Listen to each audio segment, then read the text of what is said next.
Lors d'un dîner de famille tendu, mon frère arrogant a soudainement hurlé « Tu as volé mon portefeuille !» J'ai nié, mais il a plongé la main dans le sac à côté de moi et en a sorti son portefeuille d'un air triomphant. Tu vois. Mais je n'arrivais pas à m'arrêter de rire. La salle à manger de May et Hollis avait toujours été un lieu de réconfort. La maison coloniale en briques de peur Arlington sentait le poulet rôti et l'ail, le genre de repas que ma mère jurait accélérerait sa convalescence après une opération. Hollis s'affairait avec le couteau à découper, tandis que May, son genou encore raide, restait ancré en bout de table. Ma cousine Lark prenait des photos en arrière-plan, capturant les bavardages et le flou des mains qui passaient les haricots verts. Elias me serrait la main sous la table, un point d'ancrage tranquille dans une maison qui portait à la fois histoire et faille. Pendant la première demi-heure, tout semblait presque ordinaire. Hollis me taquinait sur les statistiques de football des Buckeyes. Mais continuait d'insister pour que nous nous resservions, et les rires allégeaient le poids des dernières semaines. Je pensais que peut-être, pour une fois, le dîner serait juste un dîner. Puis Cormac repoussa sa chaise. Le grincement sur le parquet trancha la conversation. Il se tenait droit et déterminé, les yeux fixés sur moi. « Tu as volé mon portefeuille, dit-il, sa voix assez perçante pour faire taire la pièce. Au début, j'ai cru qu'il plaisantait. La pièce se figea, les fourchettes suspendues en l'air avant même que je puisse former des mots. Il se pencha vers le sac en toile posé près de ma chaise, y plongea la main et en sortit son portefeuille en cuir noir, comme un magicien avec un tour. Il le brandit, triomphant, comme si la performance elle-même prouvait le crime. Des halètements firent le tour de la table. Hollis se figea, le couteau à découper à la main. Les lèvres de May s'entr'ouvrirent, mais aucun son n'en sortit. Je sentais chaque regard peser sur moi, le picotement du soupçon avant même que j'aie parlé. Je n'ai rien pris, dis-je, les mots se nouant dans ma gorge. Mais Cormac se contenta de ricaner, secouant le portefeuille comme s'il s'agissait d'un marteau de juge. Mes joues brûlaient, mon estomac se serrait. Et puis, contre toute logique, un rire s'échappa de moi, vif, incrédule, incontrôlable. Parce que même à ce moment d'humiliation, je le voyais clairement, le sac n'était pas le mien. C'était celui de May, et elle n'avait pas bougé de sa place de la soirée. Et c'est là que l'absurdité de son jeu commença enfin à se révéler. Le rire qui m'avait échappé à table ne concernait pas seulement le sac ou le portefeuille. C'étaient des années de fissures s'élargissant d'un coup, des failles présentes depuis l'enfance, mais que personne n'avait jamais voulu voir. En grandissant à Columbus, Cormac et moi vivions sous le même toit, mais dans des mondes différents.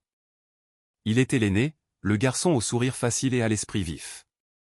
Les professeurs excusaient ses devoirs non rendus parce qu'il pouvait les charmer en leur faisant croire qu'il se rattraperait. Les proches louaient sa confiance en lui lors des réunions de famille, le qualifiant de leader né. Pendant ce temps, j'étais celle avec des cahiers rangés parfaitement, une écriture soignée et des bulletins scolaires scotchés sur le réfrigérateur, non pas parce que quelqu'un me le demandait, mais parce que je pensais que cela me vaudrait les mêmes applaudissements. Mais s'épuisait avec des doubles postes à l'école, corrigeant des essais à la lumière de la lampe après nous avoir préparé le dîner. Hollis réparait les voitures des voisins dans le garage pour gagner de l'argent supplémentaire. Il y avait peu de place pour l'indulgence. Pourtant, Cormac semblait toujours trouver son chemin vers de nouvelles baskets ou le dernier jeu vidéo. Si je demandais, la réponse était « on verra ». Peut-être plus tard. S'il demandait, d'une manière ou d'une autre, le « plus tard » arrivait plus tôt. Je ne pense pas que mes parents aient voulu faire de favoritisme, mais la survie laisse peu de place à l'équité. Hollis admirait l'audace de Cormac. Mais craignait qu'il ne s'effondre sans encouragement. Je comblais les lacunes en étant fiable, celle qui gardait la tête basse et restait en dehors des ennuis. En vieillissant, ces rôles se sont durcis. J'ai construit une vie stable, l'université, un poste de comptable légiste en centre-ville, un partenaire qui me respectait. Cormac poursuivait des entreprises qui semblaient grandioses, mais ne tenaient jamais, un bar dans le Short North, une entreprise d'aménagement paysager qui a fait faillite avant l'hiver, une start-up technologique qui n'était principalement que de l'argent emprunté et des paroles. Chaque fois, il émergeait avec une nouvelle histoire, et chaque fois May et Hollis applaudissaient l'effort, pas le résultat. Je me disais que cela n'avait pas d'importance, que j'étais assez forte pour trouver ma propre validation. Mais la vérité était que le ressentiment vivait aussi en moi, plus silencieux, mais plus aigu, comme une écharde que l'on ne peut extraire. Et maintenant, alors que la voix de Cormac résonnait dans la salle à manger de nos parents, je réalisais que ses échardes attendaient ce moment précis pour percer la surface. Une semaine avant le dîner, Mema appelait dans le salon tandis que Hollis somnolait dans son fauteuil inclinable. Son genou était calé sur un coussin. Une pile de papier était étalée sur la table basse. La lumière de l'après-midi, filtrant à travers les rideaux, rendait l'encre de ses formulaires plus lourde qu'elle ne l'était. « J'ai besoin de ton aide pour ça, dit-elle, tapotant la page du haut. Procuration durable, directives anticipées en matière de santé, et une note concernant la location de Clintonville. Après l'opération, je n'arrêtais pas de penser, et si quelque chose arrivait et que personne ne savait quoi faire? Je ne veux pas de confusion.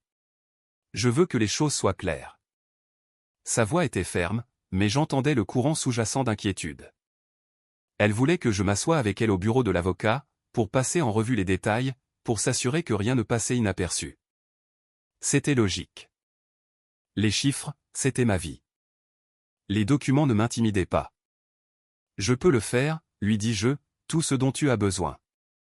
Ce que je ne réalisais pas alors, c'est que Cormac écoutait depuis le couloir. Il entra avec son sourire facile, mais ses yeux étaient trop vifs, passant des papiers à moi. « C'est quoi tout ça » demanda-t-il.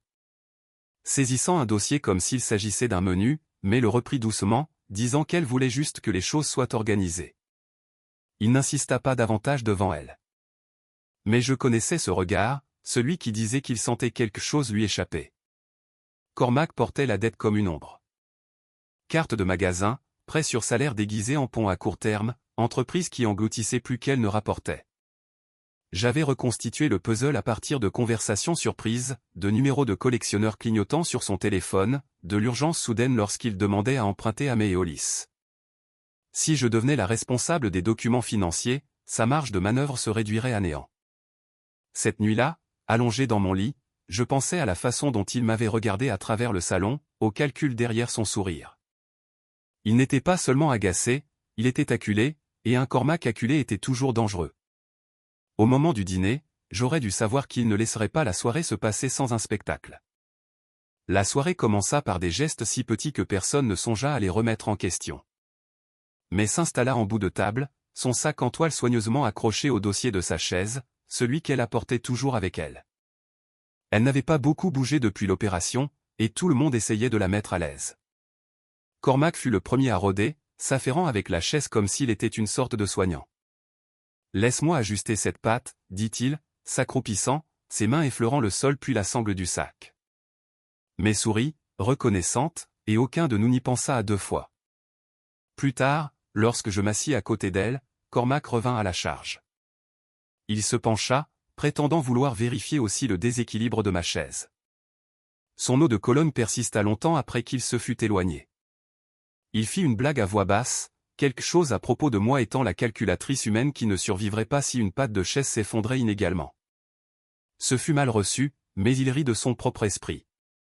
Hollis le coupa en mentionnant fièrement mon travail en centre-ville, comment l'entreprise me faisait confiance pour tenir leur compte propre. Pendant une seconde, je surpris le clignotement dans les yeux de Cormac, quelque chose d'aigu sous son sourire. Elias me prit la main sous la table, me rassurant, tandis que Cormac continuait de virevolter d'une personne à l'autre, versant de l'eau, faisant des blagues, jouant le fils attentif.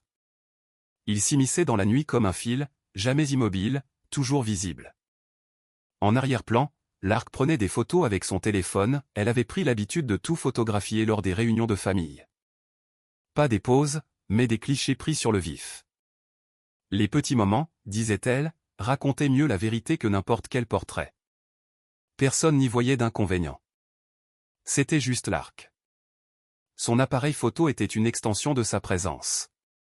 Au moment où Hollis découpait le poulet et que May passait les haricots verts, la pièce était imprégnée de la chaleur de la routine. Nous rions du football des Buckeyes, échangions des souvenirs de la tarte aux pêches de May, taquinions Elias qui apprenait encore les blagues internes de la famille. Rien de la soirée ne semblait inhabituel, rien qui puisse nous rendre méfiants. Mais en y repensant, je le vois, la façon dont les mouvements de Cormac n'étaient pas de la gentillesse, mais du calcul.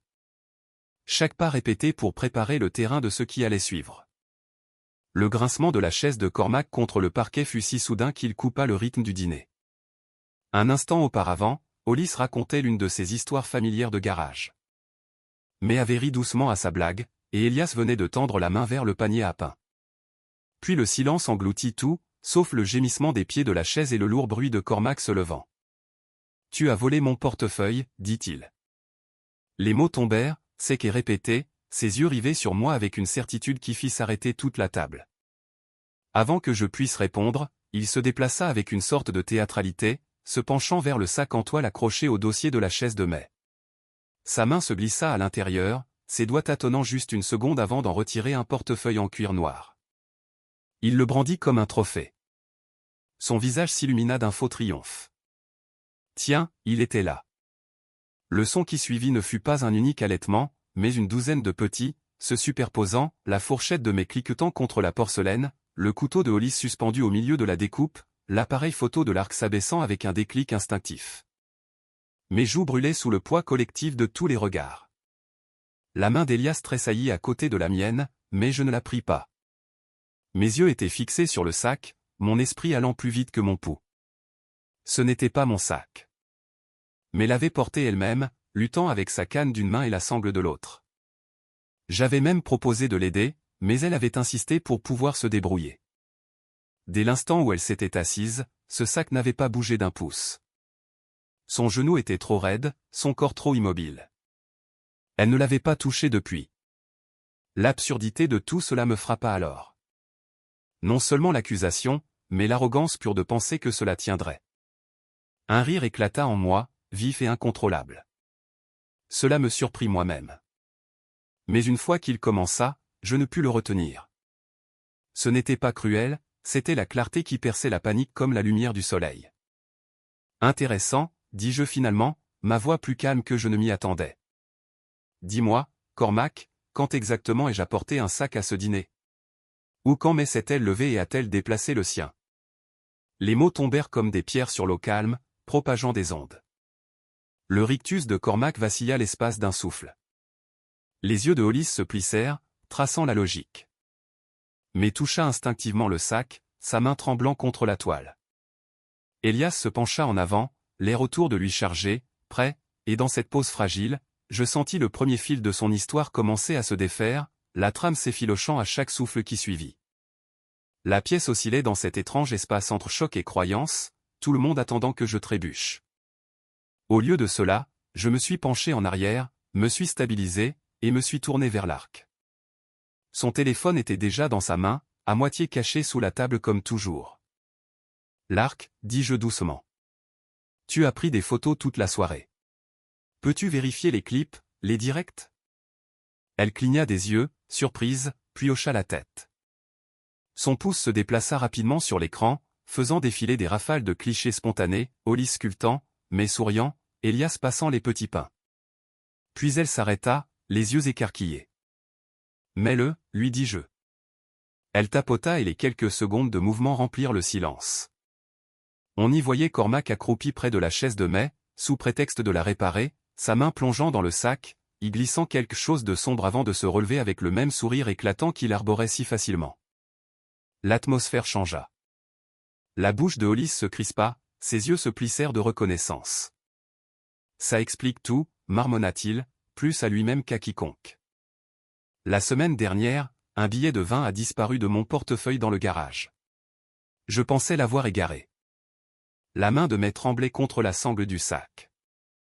Il m'a demandé de porter ça pour moi plus tôt, il a dit que ça avait l'air lourd, murmura-t-elle, sa voix se brisant. Je n'ai pas pensé, mais j'ai pensé. J'ai pensé à chaque dollar emprunté jamais remboursé, à chaque excuse enveloppée de charme, à chaque fois que la famille a aplani ses faux pas parce que les dénoncer semblait une déloyauté. Maintenant, la logique s'installait si parfaitement qu'il était indéniable, je n'avais pas apporté de sac. Mais n'avait pas bougé. Le seul à avoir touché ce sac était Cormac. Il bougea sur sa chaise, la mâchoire serrée, les yeux parcourant la table à la recherche de quelqu'un, n'importe qui pour venir à sa défense. Personne ne le fit. Elias tendit la main, sa main ferme sur la mienne, me ramenant à la réalité dans la tempête de la révélation. Le clip repassa dans ma tête, même si l'arc baissa le téléphone, son visage pâle. La vérité se répandit dans la pièce comme de l'encre renversée sur du lin, impossible à effacer. Les conversations s'éteignirent à mi-souffle. Les chaises grinçaient, mais personne ne parlait. Dans ce silence, je sentis le poids changer. Cormac avait lancé son accusation comme une pierre, mais elle roulait déjà vers lui. Cormac rompit finalement le silence d'un rire trop aigu, trop cassant. Alors, et si j'ai déplacé un portefeuille? Vous mourriez tous d'envie de croire quelle est la sainte et que je suis le raté. Félicitations. Vous avez votre preuve. Ses yeux se fixèrent sur les miens et son sourire vacilla. Tu crois que tu es meilleur parce que tu es assise dans un bureau avec des feuilles de calcul. Tu as cherché à prendre le contrôle depuis que May a mentionné ces documents. Procuration durable, acte de transfert, directive de santé. Tu adorerais que tout passe par toi. Je sentis May tressaillir, sa main se refermant plus fermement sur le sac. Hollis posa son couteau avec un lourd cliquetis. Cormac continua, sa voix montant. Si c'est elle qui est responsable, alors que me reste-t-il? Rien. Juste le frère qui n'a pas été à la hauteur. Et ne prétends pas que tu ne savais pas, si elle fait signer ces papiers, chaque erreur que j'ai jamais commise sera gravée dans l'encre. Le visage de Hollis s'affaissa, marqué d'un mélange de honte et de fatigue. J'ai contresigné un de ses prêts il y a des années, admit-il doucement. Je pensais que c'était une chance pour lui de voler de ses propres ailes. Ça a mal tourné. Je porte le poids depuis. Mais inspira, sa voix plus ferme que je ne m'y attendais. C'est exactement pourquoi les papiers doivent être signés. Nous ne pouvons pas nous permettre plus de chaos, mais il y aura des garanties cette fois. Personne ne portera des dettes qui ne lui appartiennent pas. La bravade de Cormac vacilla, ses épaules s'affaissant. L'espace d'un instant, le masque se fissura, pas d'arrogance, juste un homme exposé. Il ouvrit la bouche, mais aucune excuse ne vint. Seul le silence s'étira entre nous, lourd comme la vérité qui enfin gisait à nu. Je me suis reculé, le regardant s'effondrer sous le poids de cela, et je savais que la prochaine étape changerait non seulement le dîner, mais la forme même de notre famille. Hollis fut le premier à parler, sa voix basse, mais ferme. Ça se termine ce soir. Plus de dettes cachées. Plus de simulation. Tu rembourseras ce que tu dois, Cormac, chaque dollar, même si cela prend des années, mais tu n'auras plus jamais accès à nos comptes. Mais hocha la tête, sa main sur le sac comme un sceau de finalité, et les documents seront signés. Rowana sera notre principale référente pour les décisions de santé. Les pouvoirs financiers seront supervisés avec des garanties. Nous avons besoin de stabilité, pas de charme. Le visage de Cormac se crispa, un éclair de colère jaillissant dans ses yeux, mais les mots doux habituels ne vinrent pas. Sa bouche s'ouvrit, puis se referma, comme s'il cherchait un script qu'il n'avait pas préparé. Je me penchai en avant, gardant ma voix calme. Je n'ai jamais voulu te remplacer, Cormac. Je voulais juste de l'honnêteté. J'aime mon frère, mais je ne peux plus porter tes mensonges. Ils sont trop lourds et ils n'ont jamais été les miens à porter. Il recula comme si les mots étaient un coup, sa fierté piquait plus que n'importe quelle accusation. La pièce retint son souffle. Puis, avec un violent grincement de bois sur le sol, il repoussa sa chaise et se leva. Tu le regretteras, marmonna-t-il, bien que la conviction dans sa voix s'estompa déjà. Il attrapa sa veste. Le portefeuille serré, et se précipita vers la porte. Le claquement résonna dans la maison, faisant trembler les verres sur le buffet. Pendant un instant, personne ne bougea. Puis May expira, ses épaules s'affaissant comme si elle avait déposé un fardeau qu'elle portait depuis des années. Hollis se frotta le front, les rides d'inquiétude plus profondes. Mais il y avait aussi un soulagement. La main d'Elias trouva la mienne sous la table, aussi ferme que jamais. L'air était différent sans Cormac dans la pièce, plus léger, ne serait-ce que pour un souffle. Et dans ce souffle, je savais que le sol sous notre famille avait changé pour de bon. Des semaines passèrent avant que la tension dans ma poitrine ne se relâche. Mais passé ces matins à Riverside Methodist, apprenant à remonter les escaliers avec un thérapeute à ses côtés, sa détermination aussi stable que l'infirmière qui la guidait. Je lui rendais visite entre deux réunions de travail, attrapant parfois Hollis dans la salle d'attente avec ses mots croisés, sa présence tranquille un rappel que même les tempêtes laissent de la place à la vie ordinaire. Le soir, je marchais le long du Scioto Mile, la rivière traversant le centre-ville comme un ruban sombre, la ligne d'horizon scintillante sur l'eau, et pour la première fois depuis des mois, je pouvais respirer sans me préparer à la prochaine crise. Les formalités étaient complètes. Chaque document signé, notarié et classé sous une supervision neutre, pas de main cachée, pas de promesses murmurées. La transparence devint le nouveau langage de notre famille, et cela semblait plus pur que tout ce que nous avions connu auparavant. Le nom de Cormac s'affichait encore sur mon téléphone de temps en temps. Au début, ces messages dégoulinaient de défensive, me blâmant, me traitant de moralisatrice. Puis ils se sont adoucis en des excuses à moitié sincères, suivies de silence. Je ne l'ai pas bloqué. J'ai laissé l'espace, ferme dans ma limite, mais ne voulant pas fermer la porte pour toujours.